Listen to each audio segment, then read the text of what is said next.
10 ఒకట్ల 10 10 రెళ్ళ 20 10 మూళ్ళ 30 10 నాళ్ళ 40. యాదమ్మా ఏమిటా చప్పుడు? పాప చదువుకుంటోంది.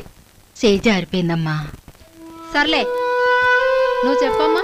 10 ఐదుల 50 10 ఆరుల 60 10 ఏళ్ళ 70 10 ఎనిమిదిల 80 10 తొమ్మిదిల 90 10 పదుల. చిచి ఎన్నిసార్లు చెప్పాలి? పాప చదువుకుంటోంది, బుద్ధి లేదు. నాలాగా కాకుండా నా కూతురు బాగా బతకాలని నాకు ఉంది. కానీ ఏం చేసేది? నా చేతుల్లో ఏముంది? అంతా మా తలరాత. చూడమ్మా, అలా తలరాతను తిట్టుకుంటూ కూర్చుంటే కుదరదు. నువ్వు మీ అమ్మాయికి మంచి భవిష్యత్తునివ్వచ్చు. దానికి మార్గం ఆమెను చదివించడం ఒక్కటే. బడికి పంపించమ్మా, పని కాదు.